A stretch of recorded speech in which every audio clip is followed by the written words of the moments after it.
should it become broken. Then Bertnorth ordered each of his warriors to release their horses, to hurry them far away, and go forwards, mindful of their hands and their stout courage.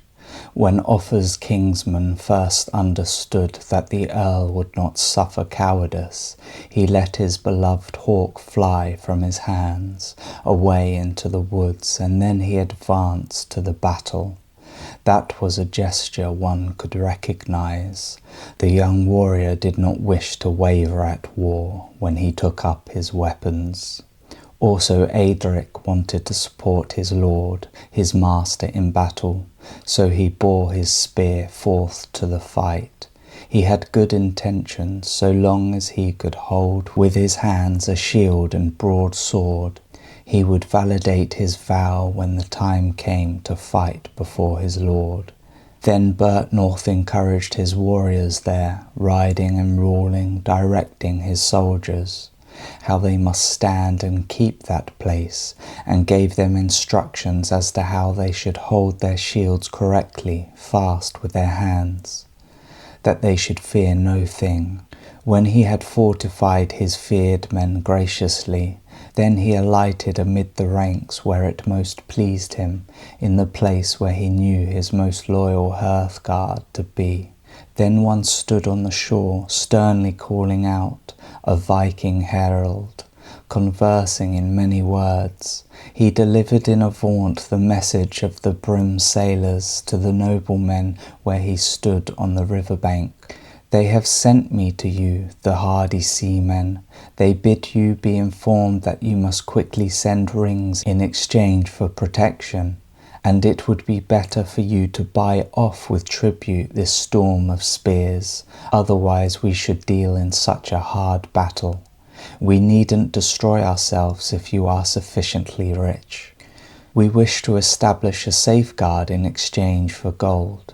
If you decide this, you who are most powerful here, and you wish to ransom your people and give to the seamen according to their own discretion money in exchange for peace, and take a truce at our hands, we will go back to our ships with our payment, and sail away holding the peace with you. Bertnorth spoke back, raising up his shield, waving his slender spear, speaking in words angrily and resolute, giving them answer.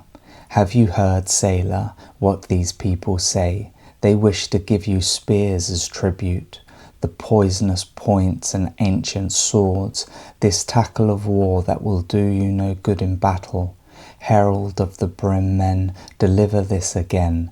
Say unto your people a more unpleasant report. Here stands with his troops a renowned earl, who wishes to defend his homeland, the country of Alfred, my own lord, and his citizens and territory.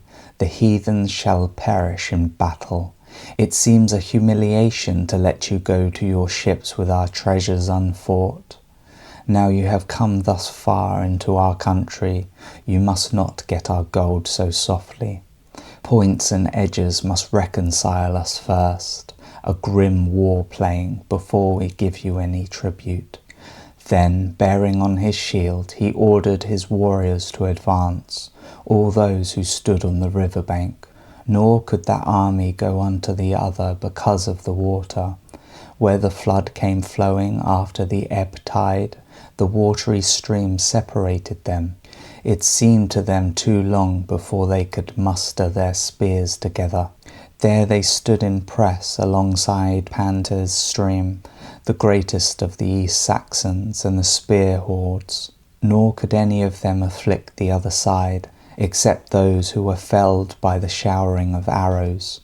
The tide went out, the floatmen stood ready, the many Vikings, eager warriors.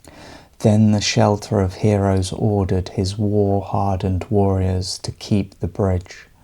One was named Wulfstane, keen amongst his kin. He was the son of Ceola, who with his spear shot down the first man who was the boldest and stepped onto the bridge. There stood with Wulfstane warriors unafraid, Alfair and Maccus, two proud men.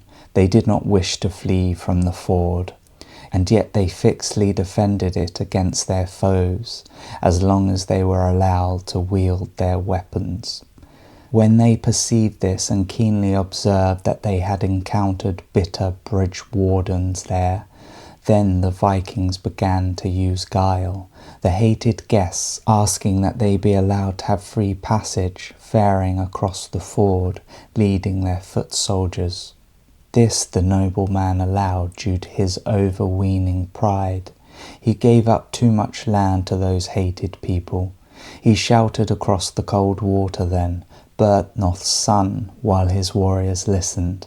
Now is passage granted to you. Come quickly to us, as men to the fight. God alone knows who will be allowed to control the field of slaughter. Then the slaughter wolves waded, caring not for the water, the Viking army westward across the pants, across the bridge waters, carrying their broad shields, sailing men to the shore, bearing yellow linen. There they stood ready against the ferocious one, Byrhtnoth and his warriors. He ordered them to form a shield wall with their shields, and for the army to hold fast against their foes.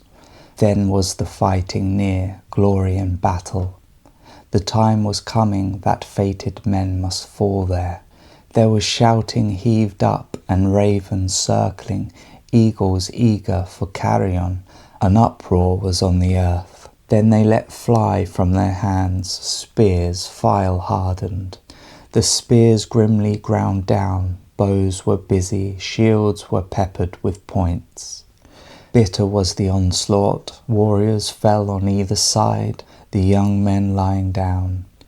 Wulfmere was wounded, choosing a slaughter rest, Byrhtnor's kinsman. He was mightily cut down with a sword, his sister's son.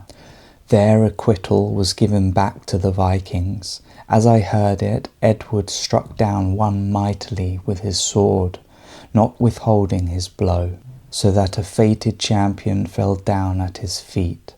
For this Byrhtnoth gave thanks to him, lord to chamberlain, when he had the chance. They all stood so firmly, stiff-minded, the young warriors in the battle, thinking eagerly who they could soonest conquer with their swords, the life of the fated men, the warriors with their weapons. Slaughter fell upon the earth.